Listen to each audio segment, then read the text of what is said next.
All right, guys, welcome to Doula Mom Maria. I am here with Courtney. She's a stay-at-home mom. She is a VBAC mom, military mom. She's the mom of 2 boys, and I am so excited for her to share her story of her first birth leading into her second. Hi, Courtney. How are you? Thank you so much for being here and sharing. I appreciate this so much. Thanks for having me. I'm excited to share my experiences to help somebody maybe have a better experience for theirs. I know God gave you this testimony to share, and I'm so grateful that you even reached out to my little post about sharing. I was like, I'm gonna just throw it out there. God always provides. Yeah.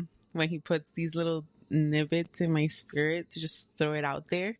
Yeah. So I'm excited to hear. Start whenever you're ready. You can start with the birth of Isaac, all that, Okay. and how your pregnancy went. Yeah. So my oldest his pregnancy, or when I had him, was like a dream pregnancy. I didn't really have very many issues at all, especially towards the end. The only thing that I had that was annoying was the rash I developed towards the end of my pregnancy, and the doctors, because I was just going to standard OB care, what everybody does. I wasn't asking questions. I wasn't doing research. I was researching, what baby crib should I get? All of that instead of birth, really. Yeah. Because I was very naive and I just assumed, oh, it's going to work out, The norm. Yeah. And I mean, my mom had 4 C-sections. And so Wow. I just knew I did not want to have a C-section. I knew I didn't want to have a C-section. I want to have a natural birth. And my older sister had my first nephew 2 years prior to me, and she had a completely natural hospital birth. So as natural as you can get in a hospital. But she was fine. She's like, it was great, whatever, And so that's what I wanted. And she didn't really tell me very much about how to prepare or anything, I think she probably thought I knew. You think she gatekeeped on you? No, I don't think she gatekeeped. I think that it was just she probably didn't think about it. You know what I mean? Yeah. I think that because there's a lot of people that just go into the hospital, have a vaginal delivery, like it's no big deal, and then go on about their life, and they don't really think about how it could have been that different. happened. Yeah, Yeah. that's true.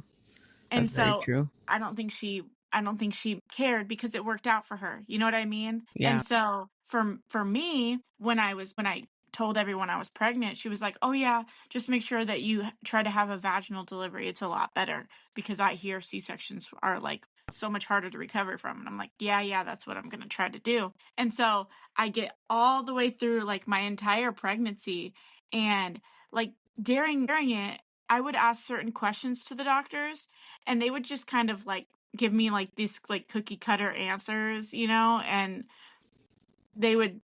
sometimes they would gaslight me.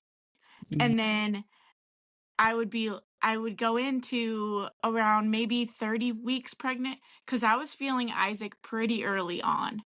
I felt him super early, maybe 14 weeks. And then I would feel him constantly, because after you start feeling them, you just don't stop feeling them. Yeah. And so at around 30 weeks, he had flipped breech, and I knew something was off because I felt him differently. And then I would have to stop periodically to hold my belly and feel his very small movements. And I told the doctors, I was like, something's weird. I'm not really feeling him how I usually do. And they're like, so is he making your kick counts? And are you, able to count? And is he making all of it? And I'm like, yeah, I'm still feeling him, but it's different. And so they do the fetal Doppler, and they're like, well, he's still got his heartbeat, so he's good.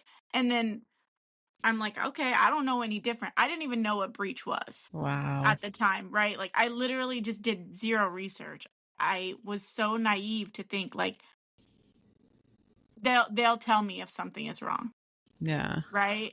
And so a few weeks later, I think I was around 34 or 35 weeks, and I started having Braxton Hicks a lot, because I think my body was trying to fix his position.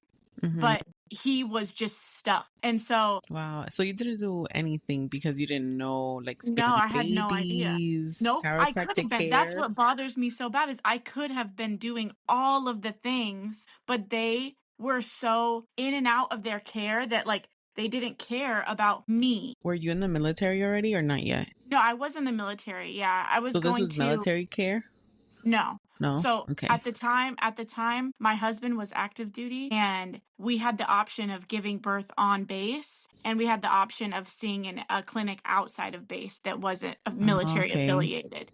So we chose the one that wasn't military affiliated. And so it ended up being like it was like a Catholic hospital or something like that. But it was a newer hospital that it was like an offshoot clinic that was attached to them. You know what I mean? Yeah. And so I was going there, I was blindly following everything that they said, not asking any questions. And then the OBGYN at the 35-week appointment, he starts yelling at me. He's like lecturing me. Why didn't you go to the hospital? You could have been in preterm labor. Take your clothes off so I can check your cervix. And he checks my cervix and he's like, well, there's been no change. So just keep following your gut. After he had just like ripped into me, I'm like, okay. Oh my gosh. And then he told me that the baby was fine, so I just went home. A few more weeks goes by because I still didn't know about spinning babies. I didn't know that he was breech. You know what I Uh, mean? And so so I no didn't even know ultrasound has been done this nothing. entire time. Nope, nothing. And so I go into my 38-week appointment. I literally was 38 weeks in 4 days, or 38 weeks in 5 days. And the midwife that I liked at the clinic, I saw her for that appointment and she was like, well, everything looks good. I'm going to check your cervix. And I had dilated and effaced a little bit. But while she was checking, she's like, well, I don't feel a head. And I said, well, what you mean you don't feel a head? Like, what? What do you mean? I thought the head was the only option. I really did not know that breech. I mean, I should have known. Because if you think about it, I just didn't even think about it. You know what I Of mean? course. I feel like we're just And on so, autopilot sometimes. yes. And you're just trusting, you're just blindly following and trusting and not doing any research for yourself, really. I mean, who cares about the crib? I'm sorry. So I go and I'm like, okay, so she grabs the mobile ultrasound machine and she brings it in the room and she's like, oh yeah, the baby's breech. She starts talking to me about C-section. She's like, you really want to have a vaginal delivery? I'm like, yeah. And so she's like, okay, let me go talk to the on-call doctor over at the hospital and see what we can do. And so like she came back in the room like 5 minutes later and she's like, okay, we're going to send you over to the hospital so that they can try to flip the baby for you.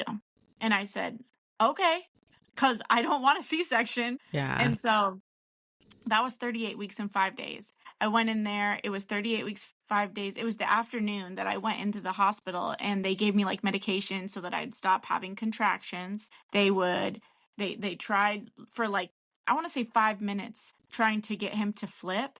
But I think at that point he had gotten so cozy in that position that he was in. They said, well, we'll have to break his arm in order to flip him because how was he? His head, he was Frank Breech, is I think the term that they use. And so his head and his legs were like this in my upper right rib. And then his bottom, it was like diagonal across to my lower left. And they were like, yeah, we'll have to break his arm to flip him. And I was like, you're not going to break my baby's arm. No, no. That's insane. So then I was like, okay, well, I mean, if this isn't going to work, do any of you guys know how to deliver vaginally? Because I don't want to have a C-section. Because at this point, I had been doing research for like the last hour or whatever, right? Yeah. And they were like, no, the nearest person that will deliver breech is like 2 hours away. And at the time, that was so far for me. And I'm like, what do you mean you guys don't know how to deliver breech? Are you not experts? Like, I don't get it. And they were like, no, we don't do that. It's too dangerous. And I was like, okay. And in the same breath, they were like, when do you want to schedule your C-section? And I was like, at this point, since I had developed the pregnancy rash that was like all over my body and I was so uncomfortable, I was like, okay, well, when's the next one you got? If this is the choice that was taken from me, I'm like, okay, fine. When's the next one? You know what I mean? And so they're like, well, we have Monday and we have Wednesday or whatever. How many And weeks were you so at that point already?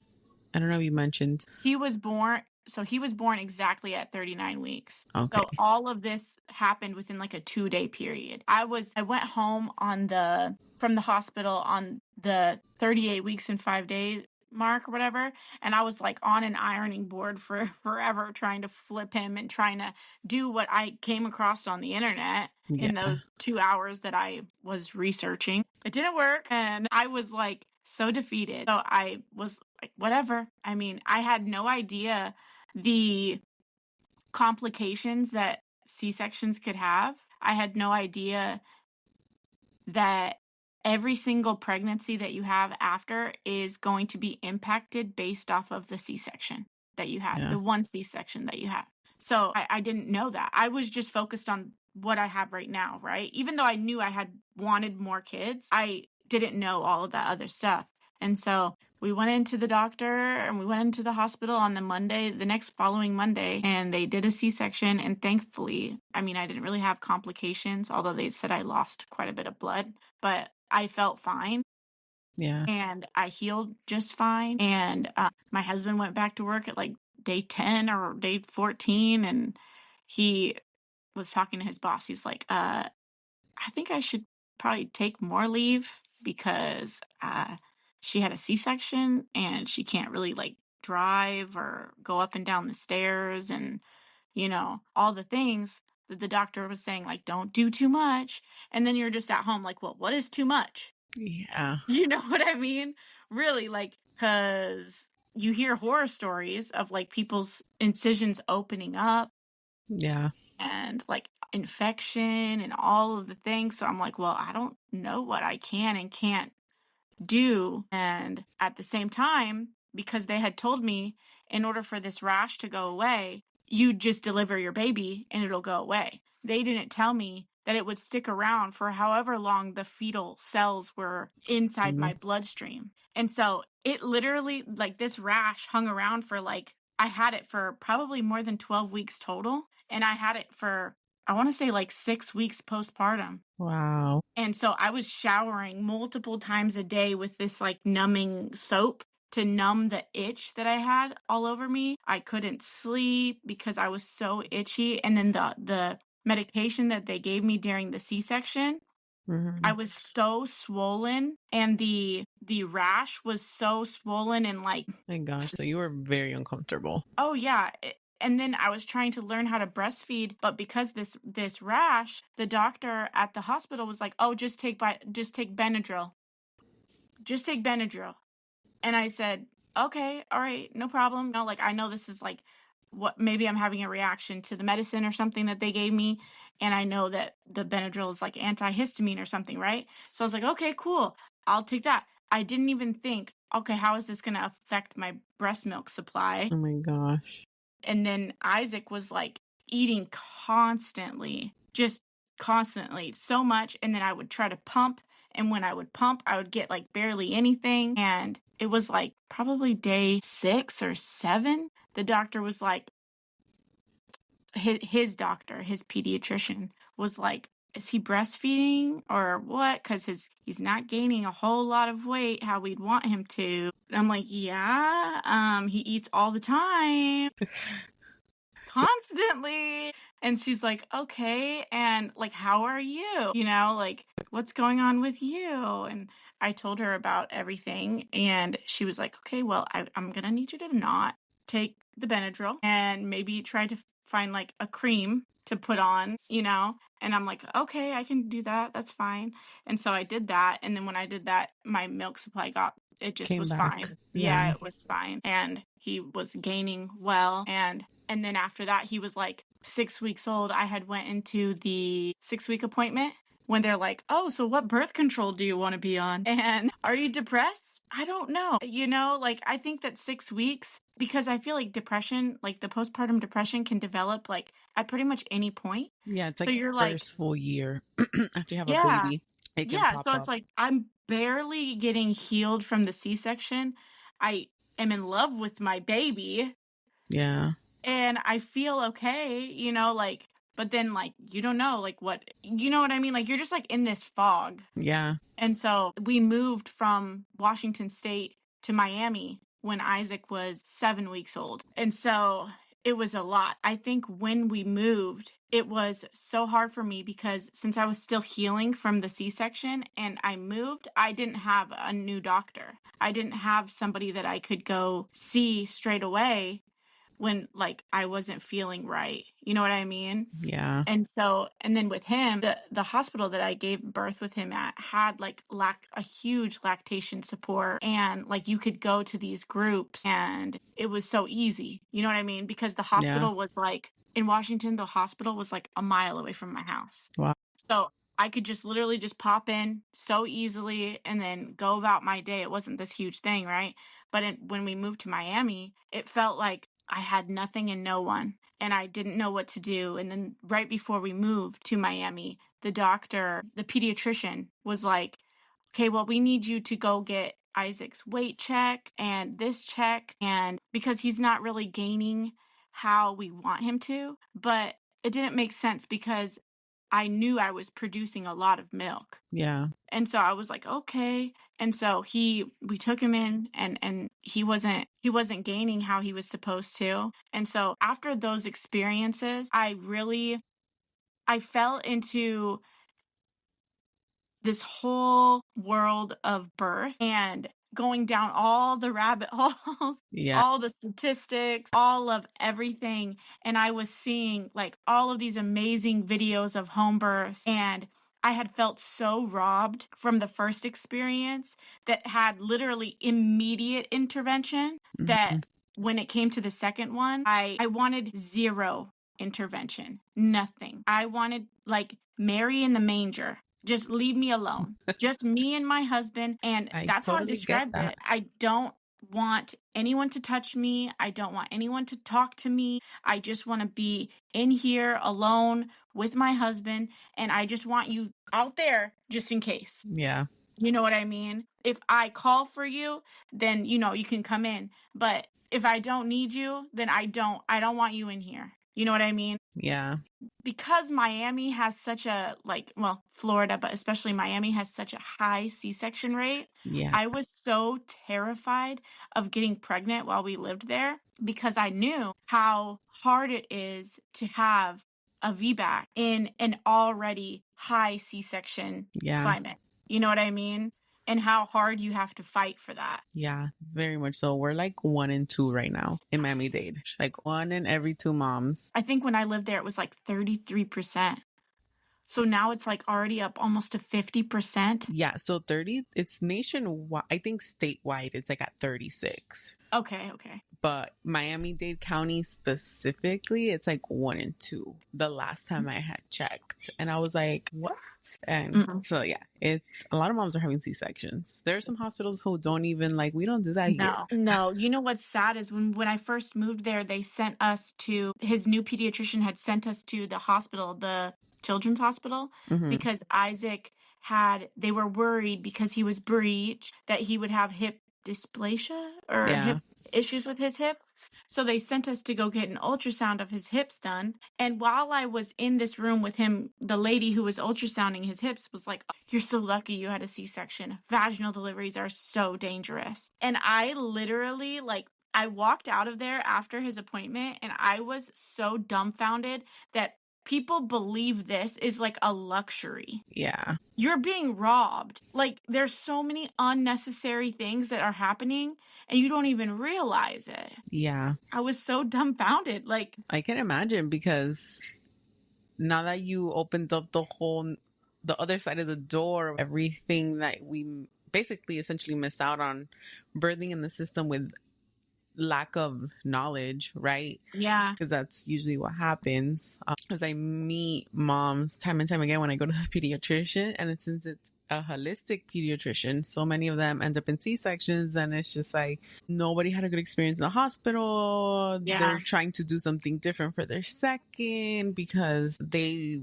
were not okay with the experience. So if everyone's having the same experience and nothing is being done about it, like what, there's something there that's a big issue that people are not addressing, or they're just turning a blind eye to it, probably, I feel. So I completely get that, because Miami is very pro just get the C-section and just schedule it. just schedule it. Convenience.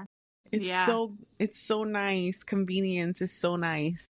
Yeah, you can plan and you can be, So now that this happened, when did you get pregnant with your second, and what steps did you take to like have a different outcome? Oh, I was on it with my second. So we knew when we moved to Virginia that we wanted to have another, because my husband's family lives so close over here, like within a few hour drive. So we're like, okay, this is the perfect place to have another, because we'll have the family nearby-ish, right? Yeah. And so when we moved here, I was literally still in the hotel waiting for our housing. And I was calling around all the different birth centers, and I was calling the different midwives that I found, and nobody would take me because I was a primary VBAC and I had never labored with my first. And so I just kept praying and I just kept calling around until I found one person who would take me.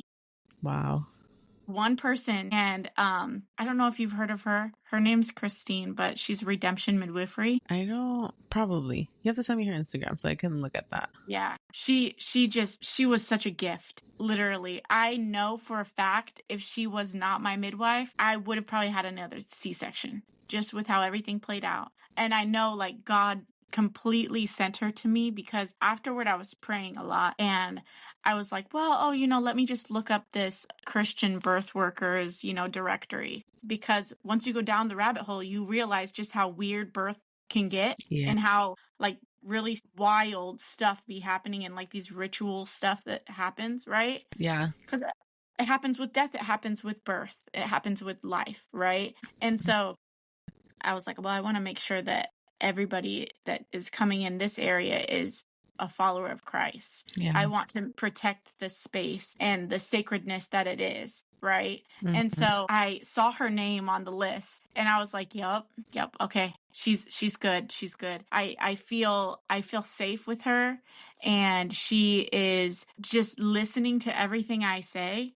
And I don't feel like she's judging me at all. I feel like she's truly supporting me. And it was such a night and day difference between the first experience that I had with the OB care to her. Even like the very first conversation that we had on the phone was like so encouraging and so like educating, and making sure that I knew all of the options that I had, and making sure I wasn't even like fully a client of hers, and she spent like an hour on the phone with me. Yeah. And so I had found her prior to me even knowing I was pregnant. Wow. And then I found out I was pregnant. And so I had already known, okay, she would take me if I become pregnant and she has an opening. She's like my only option. So literally my husband found out, and then I called her and she was like, great. I don't really, start care until you reach like a certain number of weeks. Yeah. So just focus really good on your nutrition, and you're, trying to stay active and, be healthy. And then I will talk to you, or you can, reach out to me here, anytime. But for your care, it doesn't really start until, I can't remember if it was like 10 or 12 weeks or something like that. That's usually when they start even regular care. Yeah. But I could still like call her or ask her questions or whatever. I mean, it was really nice to have like a direct line to speak to somebody, because if you go to the OB, you're talking to somebody random, you're on hold, you're getting transferred to there, you're getting transferred there. You don't have like a direct line to ask the doctor an immediate question. Yeah. You know what I mean? So that was amazing. Like that's the part that people miss out on when it comes to midwifery care. And then they're just sitting here in these wait rooms. Yes. For 10-minute conversations or 10 You're minutes. literally in the waiting room longer than you're in with the doctor. Yeah. And it's like every single appointment for the midwife was it was like you're sitting down with a friend. Like you're chatting, she's checking up on you, she's including Isaac in this process and helping him to understand things too. And it felt just like family. You know what I mean? Yeah. And so that was something that was important to me, because I knew I wanted to feel safe and I wanted to feel heard when it comes to birth, because so many things can not go the way you want them to go, even when you do everything right. Yeah. So I wanted to be able to trust the person that was giving me care, to trust their judgment, that they were going to do everything in their power to do what I wanted to do. And then I could trust that if there's something that needs to happen, really truly does need to happen. Yeah. You know what I mean? And I could have peace with that, you know? Yeah. And so that was pretty much the whole pregnancy. It was awesome. And the one thing that really wasn't great was we went on a trip to see family, my husband's family in New York, and it was for Isaac's birthday. And his birthday kind of falls like near Easter, Yeah. like Passover. And so when we're in New York, on the way to New York, I got a UTI from holding it and not being able to go to the bathroom straight away, right? Yeah. And so I was on the phone with the midwife. I was like, what can I do? And I was trying to treat it like holistically. And I had ended up like hydrating myself too much, Wow. where my electrolytes were completely screwed up. And so then I ended up in the hospital, and I was like, I want to say I was like 14 or 15 weeks pregnant with Benjamin, and the hospital was trash. And this was New York, Okay. you said, right? Yeah, in New York. Yeah. And I was literally sharing a room because I was there for like, I think I was there for 1 or 2 nights. And they tried to give me a CAT scan for my kidneys. And I was like, I'm pregnant. I'm not going to do a CAT scan. What are you talking about? Like, what? And she's like, well, the CAT scan is easier to see. I'm like, what are the other options? Because I'm not doing that with a baby. Like, I'm pregnant. Like, what? She's like, well, they say you can get up to 2 CAT scans during a pregnancy and the baby will be fine. And I was like, I don't care what they say. I'm not doing that. I'm like, I'm sorry. And she's like, okay, I guess we'll just do an ultrasound. And so for hours, I was in so much pain for hours. I was puking. It was so bad. And then she like came in and was like, okay, well, the ultrasound shows that your right kidney is XYZ, whatever. So you've got to stay and get fluids and antibiotics. And so my midwife, because she's holistic, she was like, try to skip the antibiotics and just get the fluids, you know? And so I was like, okay, you know, I think they gave me like 1 round of antibiotics, and then they wanted me to take a low dose antibiotic, I kid you not, for the rest of my pregnancy. For what? Yeah. For a kidney infection, they said it was. But it was already had cleared. But for the rest of your pregnancy, that doesn't make sense. Yeah, it made no sense. So then I was on the phone with my midwife at the hospital, and I was like, okay, well, I don't want to be here. We were literally praying the whole time I was at the hospital, like, get us out of here, because this place is a hot mess. I was so desperate to get out of there that, like, they didn't even have like, for your support person, all they had was a chair. Not even a reclining chair, just a chair. And so I had called the nurses a few times. Nobody was around. I would walk around the whole ward and there were no nurses to be found. And so I was like, I don't know what I got to do to get a nurse to come look at my IV so I can get this out, so I can leave. Because it had hurt so bad. My veins are like terrible. So that's another reason why I didn't want to be in the hospital again for the next birth, because I did not want to have an IV and all this stuff, because they always blow my veins. My gosh. And that's so painful. Yeah. So it's how terrible. was your birth after that? That was the only complication you had during the pregnancy? Yeah, I didn't have any other issues during pregnancy at all. Once I got out of the hospital, we had a care plan that didn't involve antibiotics, that had a bunch of other things to monitor the situation and other options to care for it, you know, so that it wouldn't come back. And so we did that, and everything else went perfectly well. I was getting like contractions from like, I would say 39 weeks on and off. So it was like a little bit of a mental game at the end, but it wasn't like a complication or anything. Yeah. So your body was gearing up slowly. Yeah. And then I had my birthday on the 4th of October, and I had went into labor I went to bed on my birthday and woke up at like 2 a.m. on the 5th of October in full-blown labor. Wow. And I didn't realize it at the How time many because weeks were you? I was exactly 41 weeks. 41 weeks. Yeah, exactly 41 weeks. And I was literally, I think I was in shock at first because I was like, oh, we're doing this. Like, this is going. It's not stopping, because for the last 2 weeks or 3 weeks, it's been like, oh, I'll have contractions for an hour and then it would stop. You know what I Yeah. mean? And so I was sitting in the bathroom for like, I want to say like 2 hours. And then I finally got off the toilet and I saw like the blood from the mucus plug and from everything, and I was like, okay, I think I should probably, like, I don't know, drink water. Or I was in such a shock that I was like, I don't know what to do. So I just kind of sat there for a little while, let my husband rest a little bit, and like was getting through the contractions the best I could.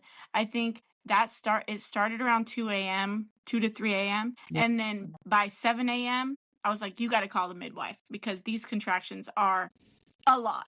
Yeah. And the little app you use to track them Yeah. was like, go to the hospital, get to the hospital. Like, this baby's coming. And so I'm like, great. So because my contractions were like, the pattern was so heavy, the midwife was like, okay, I'm coming right now, because it looked like it was happening fast, right? Yeah. And so, no, it was like that, but nothing was happening. It was just constant, like every 3 minutes, every 4 minutes for hours and hours and hours and hours and hours and hours and hours. And I was, How long was your birth in total? in total, it was like 24 hours from the time that I was sitting on the toilet at 2 a.m. to the next day at 2 a.m. because he was born at 2:30 a.m. almost. And so I was in it for a long time, and my midwife, I think she had such a hard time because I was suffering so much, but she knew that I didn't want to have too much intervention, and she wanted me to labor how I wanted to for the longest time, but things were not moving along how they should realistically with that pattern of contraction, that she was like, well, I'm worried because there's a bunch of different things that can happen. All of the things once you've had a C-section, your uterus stopping contractions or getting tired, or there's all different things, right? So she was checking the baby, checking me, kind of giving us a few hours. And then she asked me if I wanted her to check my cervix. And I said, I think at this point, it had been like 10 hours. And I said, yeah. And so she checked me. She didn't tell me at the time what I was. All she said was, oh, there's some more work to be done. There's more work to do. You can do it. It's okay. Your body's doing it. So she gave me another few hours. I love that language. When I let my midwife check me after 24 hours too, I labored 24 hours before she even came into the room. My whole labor was 27. And when she got there, she was like, you're only 6 centimeters. So I'm like, what? That like discouraged me so much because I was already 24 hours in. Yeah. But continue. I love that she used that language instead of saying that. 100%. That I know she was aware of herself too, and the language that she uses. And so I was like, okay. And so my husband, I was in, how it is when you're in labor, like, it's like, I don't know what's happening around me. Yeah. I just know I have to get through whatever's coming next, whatever is right here, right now. And so I had like headphones on for the whole entire labor. I was just listening to worship music, and my husband was right next to me. And then the midwife and her assistant were literally downstairs with Isaac, playing with him, talking with him, hanging out with him. And then my husband would go check on them for a little bit and then come back up here like in between contractions. And then my midwife or my in-laws drove in from New York after they had gotten off work to take over with Isaac. And then my midwife was kind of relieved a little bit and was able to come up here and be more like observant of me, because she would come up and check me and check the baby and check like my blood pressure, my pulse, and all the things, Yeah. and check the baby that he was doing good. Well, they were doing good because we didn't know he was a boy yet. Oh my God. And so she's like, yes, you're doing good. You're doing good. You're doing good. And I was like in and out of the bathtub. I was all like, at one point, you know, like how it is, like you don't even realize what's happening. I was fully naked. Yeah. And just walking around like in a blur. I was not there. I had turned into someone else. Yeah, no, you were definitely in labor land. Yeah, and I'm like, and I'm squeezing this comb into my hand. My husband's like massaging my other hand, like the pressure points, and like massaging my lower back, and like just to get through the next contraction, just get to the next one, just get through the next one, right? So it was nice because mentally, I wasn't really looking at the time, and so all I was doing was just getting through the next contraction, right? Like you can do it. You can do it. Just do one more. It's okay. You can do one more. I know, like when I was in the bathtub and I think I was probably at like 18 hours at this point. And the midwife was like, well, let me, check you again and see kind of if you've progressed a little bit more and what we're at. And I hadn't progressed much more than I was.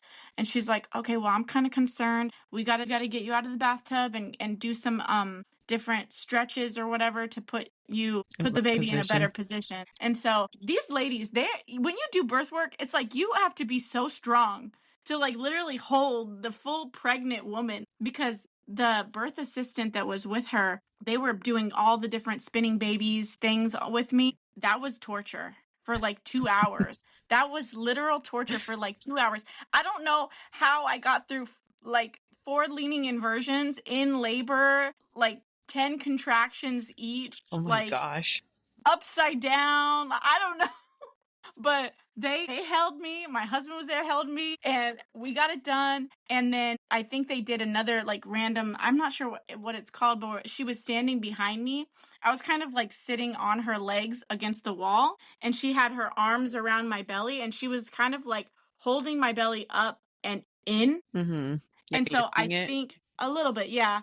And I think what it was is that the baby was getting like his head was coming down on my pubic bone and not past it like that. Yeah. And so because when she checked my cervix, she's like, the waters is what's dilating you. So my water hadn't broke yet. And so that was what was causing pressure on my cervix to open. Yeah. And so I was like, okay, well, after we did those stretches or exercises, I don't even know what to call it.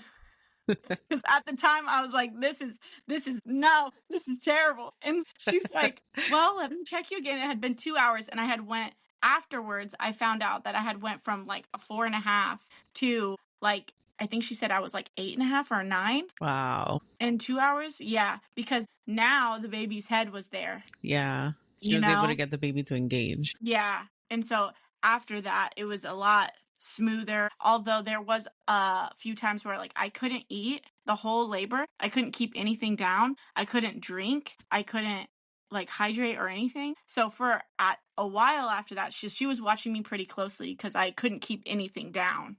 And so she's like, okay, well, I know you haven't slept, and I know it's been 19 hours of this at this point. So she's like watching me a few more hours, and then I think it was around the 20, maybe 21 hour mark that she's like, all right, well, it's been 21 hours. I know you haven't slept, and you haven't been able to drink any water, and you haven't been able to eat anything, and like you're almost there. Let me, she checked me again. I was at like a 9.5, and she's like, do you want me to break your water and kind of, move this along a little bit? Cause it's, already 21 hours or whatever, Yeah.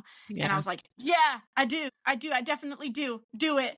She's like, are you sure? Like, she was making sure I was fully in the conversation and aware of the different things that can happen. Yeah. And all the different things that can happen. And she was making sure that I was not just like, whatever, you know what I mean? That I was happy with the decision. And that I was part of the team with making the choice. Like, I'm not going to do it. I'm not telling you to do this. You have to choose if this is what you want to do and what's right for you. Yeah. And so she broke my water, and there was meconium all over in the water. And she's like, okay, I mean, it's not great. Yeah.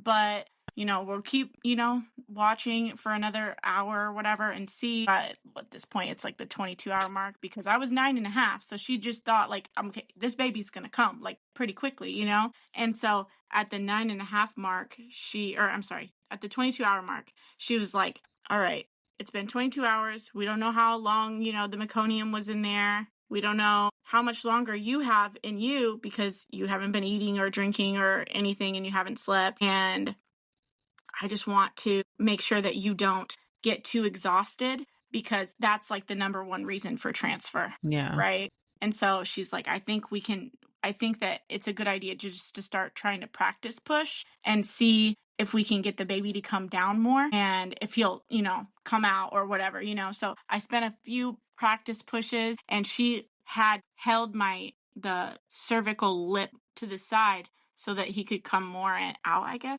Yeah. Those pushes, I feel like, when you're on Instagram and when you're online and you're looking at all of these beautiful home births and it's like these ideal dream births that like the mom is just so calm and so relaxed and the baby's just coming out. Oh, it's so beautiful. Yeah, it is. But there's also home births that are like the opposite. Yeah, a lot of work, a lot of work. A lot screaming. Of screaming. I thought for sure my neighbor was going to call the cops. I literally was like, I really hope they don't call the cops. At one point, I couldn't clear my bladder, so I couldn't go to the bathroom, and so she had to give me a catheter, or she had to catheterize me just to empty my bladder to make sure that it wasn't blocking something or the baby, from coming down. And so she took the catheter out right away. She just emptied my bladder and then we went on with everything. And I was pushing, and I think I was pushing for like probably close to 2 hours. Wow. And it was just insane. Like that amount of effort because he was so high up initially because he wasn't engaged the whole time that I had to push him down like the whole way.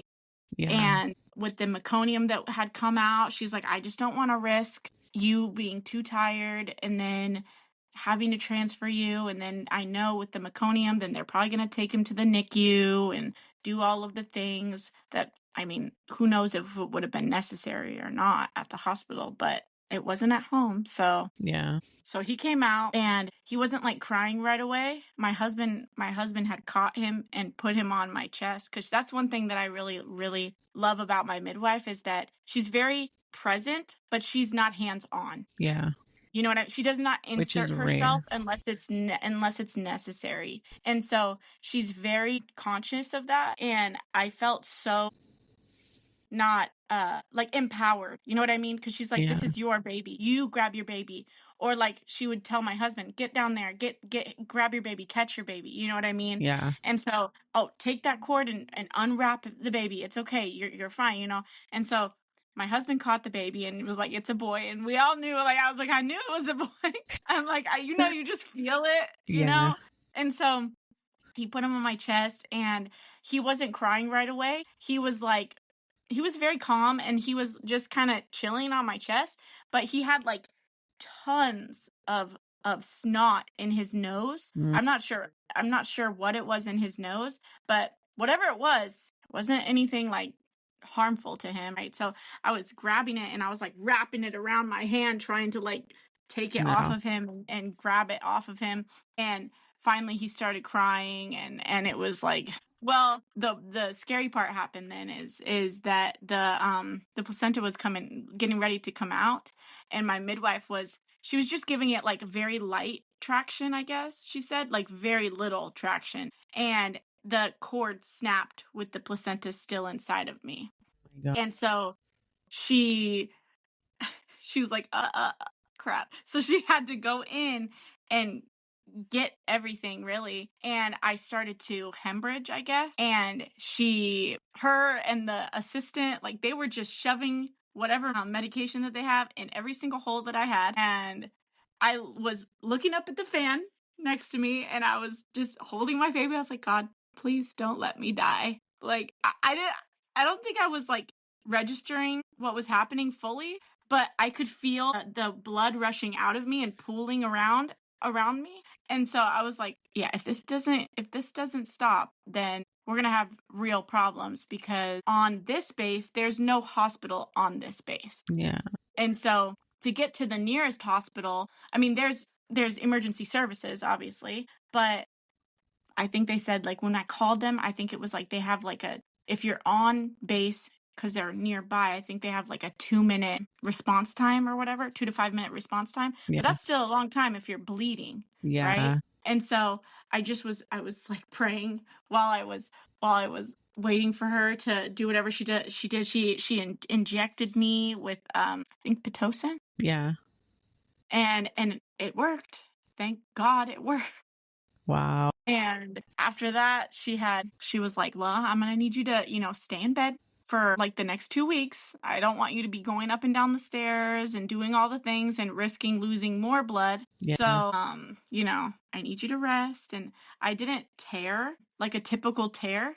I tore like very small, Yeah. but like enough to where I needed to have something to help keep the skin together so it could heal. Mm-hmm. And so she has these like these clips that hold your skin together. Girl, I was so done because the labor had been so long and it was so hard that I was like, I don't care if I need stitches. I don't care if I need whatever clip you got, whatever is the fastest option of being done so I can just rest, just do it, right? Yeah.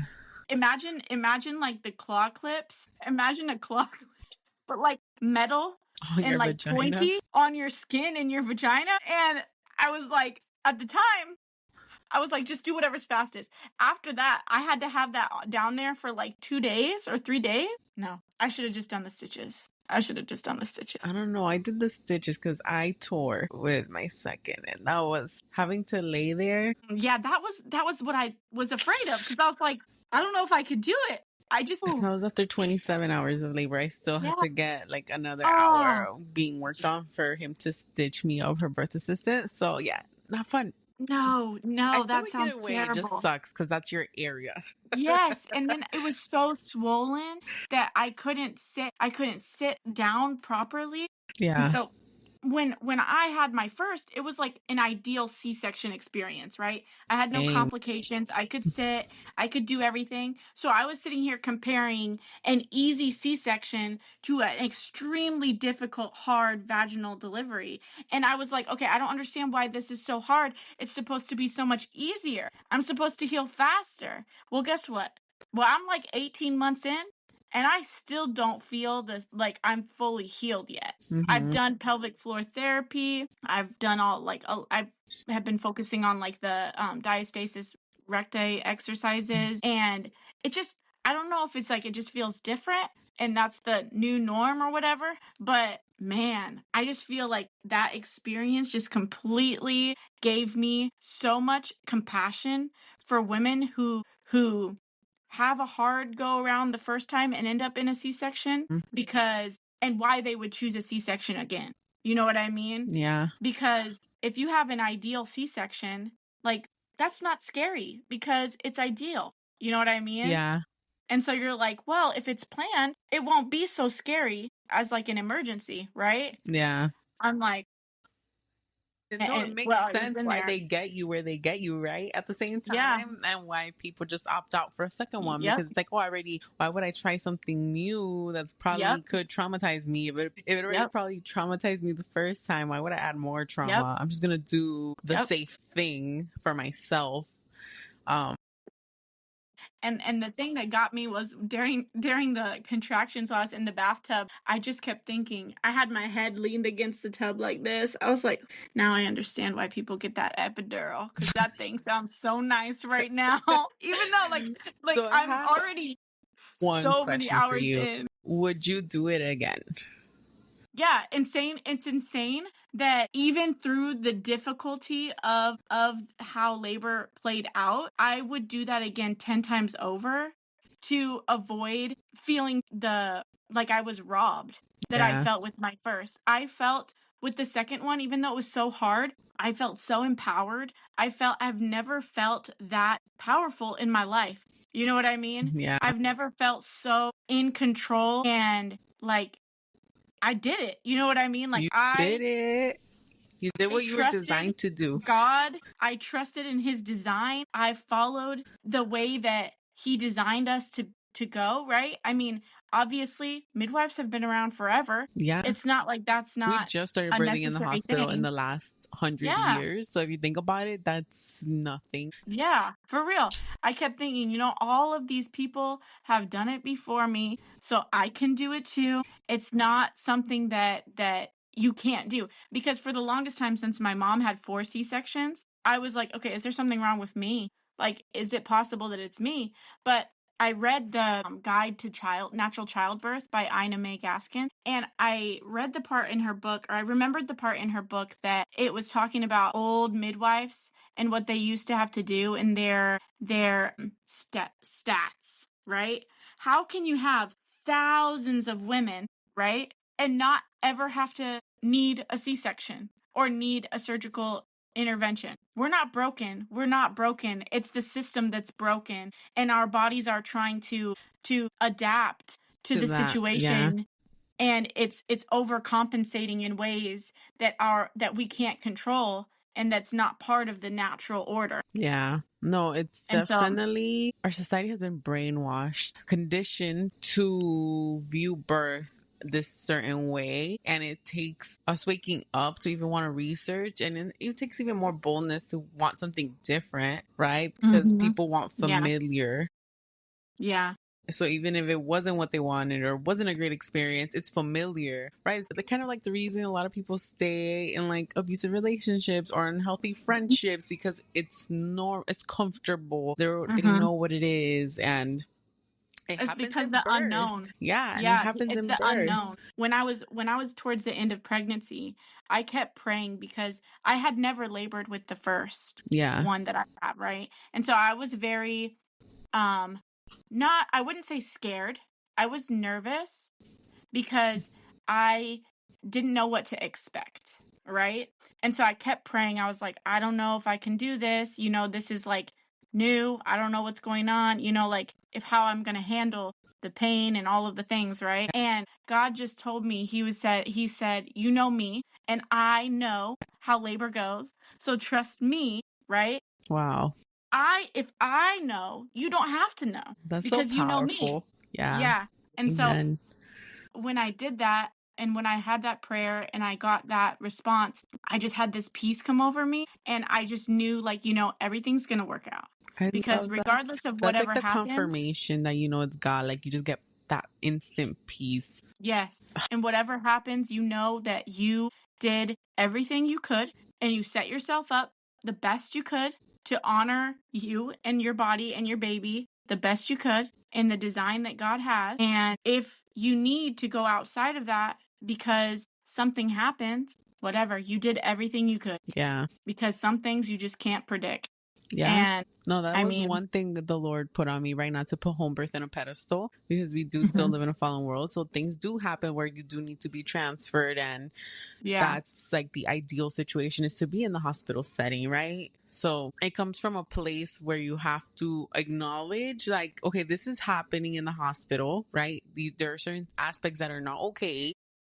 yeah, That doesn't mean if I choose to have a home birth that the hospital is no longer an option. Like that's yeah, still an option even if I have a home birth because yeah, that's where they do have extra resources and tools and equipment if yeah, something does is happen. Yeah, necessary. if something is truly necessary, but definitely feel like every woman should step into the midwifery model to begin Yes. with before they go to Oh, the hospital because the hospital is just going to treat yes. you like you're sick and not really. Well, the type of care that they have is just not adequate because Yeah. clearly the statistics are not working out. The amount of birth trauma, the amount of people who Of look back on their birth abuse. and they do not feel good about it. Like, yeah, maybe your baby's alive, maybe you're alive, but every time you think and you go back, you get like PTSD thinking about your birth.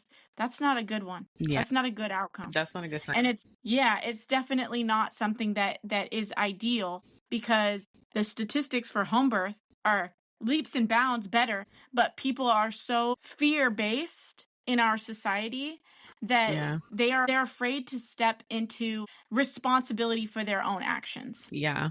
So you choose to go in the hospital. If something goes wrong, then you can just blame the doctor. You can just blame the hospital. But Or if not something even goes on, accept just right, because there are stuff that there are situations and emergencies that happen in the hospital that it oh was yeah, because of the intervention, oh yeah, right? So, but the only thing is they make you sign all this paperwork that you can't. yep, You're accepting this. So that's like oh another yep. part, a huge It's part a of it. very it's a mental abuse too. Like the emotional and mental abuse of like you're signing this, so then you look at it like it's your fault. Yeah, Or you look at it like it's theirs, and there's no like really, accountability on either yeah, side. yes, because it's your birth. You get to decide what is going to happen to you or what you're going to accept from the get-go. Yeah, You might have to do some things later, sure, if something comes up that's necessary. But to like walk in that line from the get-go and to pursue it in that way first, it's like selling yourself short, you know? It's giving the power to somebody else instead of taking the reins yourself and being the one that's in the driver's seat yourself. yeah, no, and it's one of Because those things, right, where birth is just another thing God gives us to steward, right? Just like our children.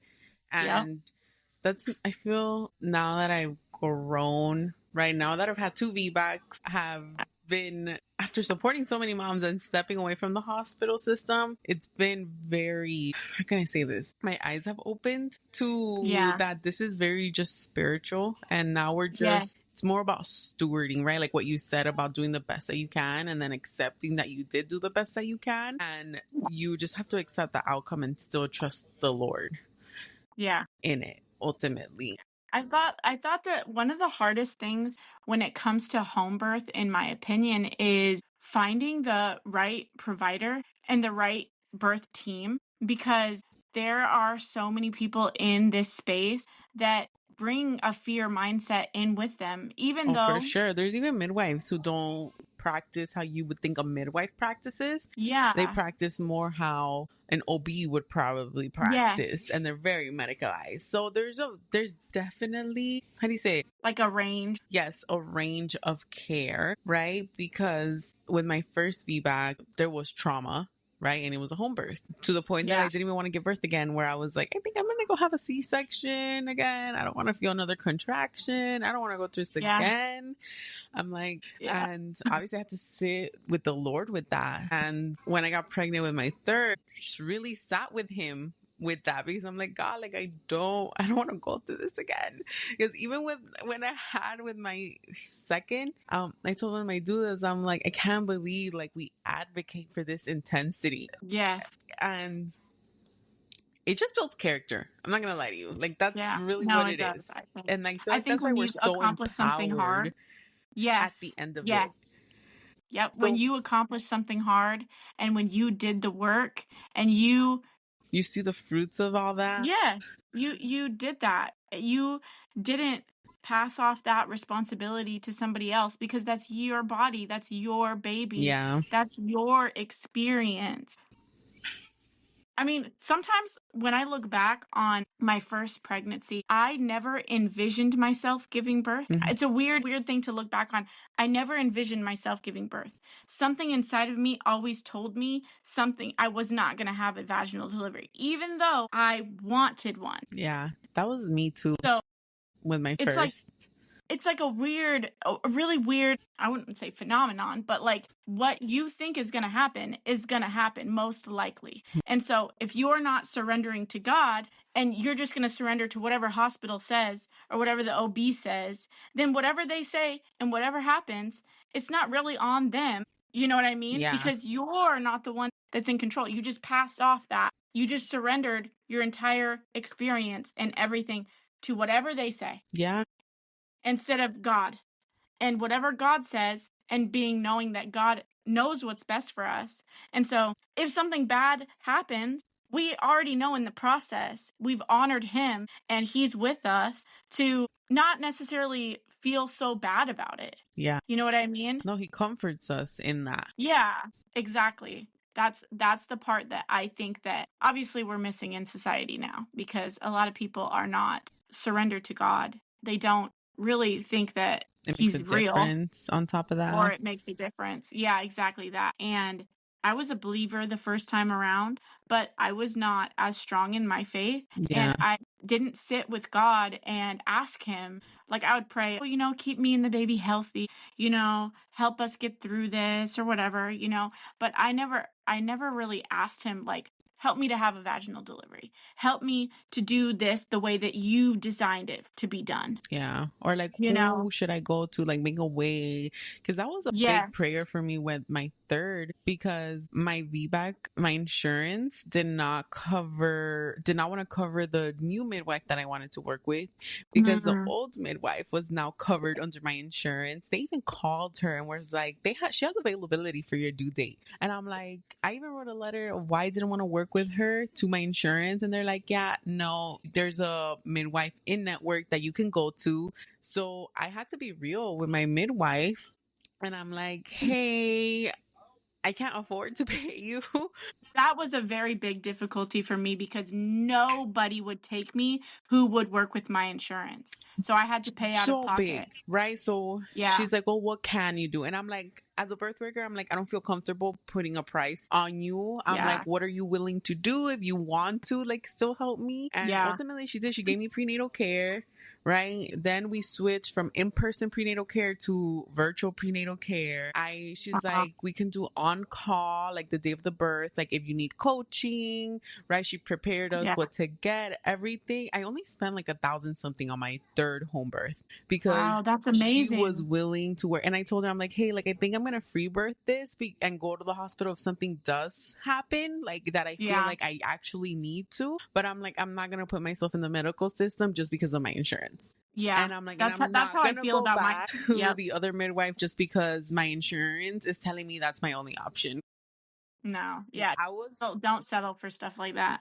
Bro, that was the biggest thing God put on me, like boundaries. Like, these are your Yeah. boundaries. Like, it's not that you're being unforgiving. It's just a boundary. It's like, why would you go back to something, right? Even quote unquote, I already knew her. It was normal, right? Same thing. I could have gone through Yeah. the same cycle, but it's like, when you want a different outcome, why would you continue to do the same thing? That was something that the Lord really, like, I would pray, I'm like, God, make a way. My husband was the one. Yeah. I'm a stay-at-home mom. I stopped working. I'm not showing up for births anymore. So we're like on one income. So it's not like I could tell my husband, like, make more money within like No, a I mean, 9 month. literally, we were like selling stuff that we own. We're like, okay, well, we don't need this bed frame. We don't need this. We don't need that. And my husband knew that I wanted this so bad, based off of being robbed from my experience the first time around, that he was like, sell it, sell it, sell it. And we used, like, because we had gotten pregnant at the beginning of the year, we're like, well, thank you, God, for this tax return. We already know where it's going. Yeah. And I felt like my midwife, she had like payment plan. So we like would pay her all. That was the same with us. We would give her cash. We would pay her certain amounts. We paid her for the online, for postpartum, for her to come see me postpartum. Like, she worked with us. And I feel like that's the beauty of midwifery care. You're not going to get that in an OB office. No, it's like you're not. Dehumanizing when you're in there. And it's like, either your insurance pays for this or I don't know what you're going to do. Yeah, exactly. Type thing. Well, and your insurance pays for it. It's funny, but like, the doctor is not going to care for you the way a midwife is going to care about you. Yeah, literally. They care that you're happy with the experience that you had, not just that you're alive and your baby is alive. I think it's a simple fact that because they don't have this huge, how do you say it? Because OBs are backed by a hospital, right? So even if they take on 20 clients in 1 month, they're not going to be at the births of all those 20 clients because it's a system, right, where they're plugged into. So whoever's on call, if you get me, great. If you don't, whatever, like, someone else is going to take care of you. But with midwife, because they're only supposed to take, or not supposed to, but they're humans, right? So they can only take so many, because birth can be 27, 3 days long, right? Depending on how long a midwife is comfortable going, because every midwife does practice differently. I actually had this conversation with my midwife. She's like, it's kind of like your driver's license. Like, you're responsible for the vehicle, right? And like, you're not just going to lend your vehicle to everybody, right? Like Yeah. there's certain people that you're more comfortable, right? Like the more you get to know them, build a relationship with, because there are people who would sue you and like destroy your license, and then you can't serve other people, right? Yeah. So I feel like you do have to there's a lot of be layers aware of that. to all of that, because right, there are midwives who are super over medicalized, but then there are a lot of midwives who are super willing to go over whatever the laws say to be there for that mom. Yeah.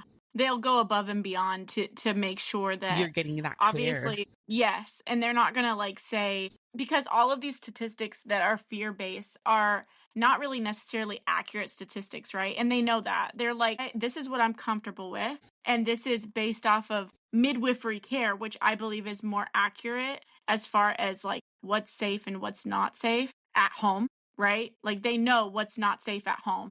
They know what to look out for. And so they know their boundaries, right? Exactly. And so they know what to watch out for. And so I asked my midwife, because I was so nervous about breech. I was like, well, are you familiar or comfortable with delivering breech? And she said, I've never done it myself, but I've gone to, classes for it, and I'm comfortable doing it if it's something that you're comfortable with. Yeah. And so, have you heard of Dr. Stu? Yeah. Is it Fishman? She went to like classes with him, and wow, that's amazing. And trained with him. And so I knew like it gave me so much peace, because her boundary wasn't, okay, I'm not gonna just transfer you and abandon you because your baby's breech. You know what I mean? Yeah. And so I was like, okay, even if he's breech, which he's not, but if he was, I wouldn't have to feel like I just spent all of this money and I still have to go to the hospital. You know what I mean? And that's honestly also the beautiful thing, right? They transfer with you, most midwives, if you do go to the hospital. So it's not like they're just like, all right, you're good, figure it out. Like they literally go with you. They'll stay there. They'll advocate for you. They'll give like all the paperwork of all your care to the hospital so that they're aware that you're not just some crazy person coming in from like a home birth. Yeah, and she's like calling hospitals like for her. I mean, I still speak to her. And so she's like, I call in advance to all of these different hospitals in the area to make sure like that they would be good for the person, for the mom, because some hospitals are better than others. Some hospitals are more, I wouldn't say lenient, but VBAC friendly than others. Some hospitals will straight up look at you like policies. Crazy if you attempt to have a VBAC. Well, other hospitals are like, yeah, go for a VBAC. Like, and it's hard because like you said, because they're so plugged in with all the different midwives or whatever, you don't really know if, even if it's a VBAC friendly hospital, if you have a necessarily VBAC friendly provider or doctor. And so sometimes they don't. Yeah, no, there are some doctors who don't even entertain it. Like, I don't do this. Like, you're crazy. This is dangerous. Yeah. And or the VBAC calculator. I'm like, yes, I recently learned about that their VBAC, you have like an 80% chance. And I'm like, what? What in the world? What? Like, I get it, but I'm also like, the part that gets me is like our bodies know when in pregnancy to make an arm, a leg, a heart, a kidney, whatever, right? But we disconnect birth from pregnancy as if our bodies don't know when and how to do that. Yeah.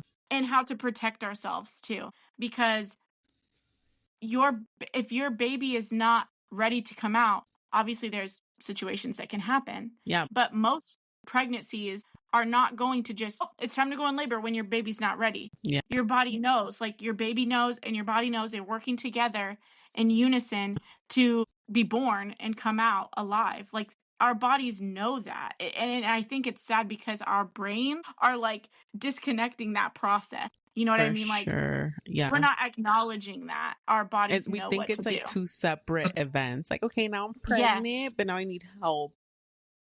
For someone to deliver my baby. Courtney, I love this conversation. What do you feel is like your last piece of advice you would want a mom who felt robbed from her birth and is, thinking about approaching their next birth in a different way? What would be your words of wisdom? I would say like my first thing is just to pray about it. 100%. Be in prayer and fast about it. And if your true desire is to home birth, God will always make a way. He will always make a way. And there's going to be nothing that's going to hinder it because God is powerful. He can work everything out for you. You don't have to stress about it. Love that. My gosh. Thank you so much for sharing your 2 stories with me, Courtney. I know this is like, because we talk so much, so many different things. So this is like, love it. I know this is going to bless a mom. I appreciate you so much. Thank you for. I don't know if you want to share your Instagram in case other moms want to follow you. I know you have a desire for birth work. You can always share your Instagram if you want to share it right now. My Instagram is Miss Jean Claude, MRSJEANCLAUDE. Awesome. And yeah, I'm like so thankful that I actually have been able to share because I don't really share too much like to people around me because usually people look at me like I'm crazy. Well, not here. You're finding your tribe. Yeah. Thank you for having me and letting me share.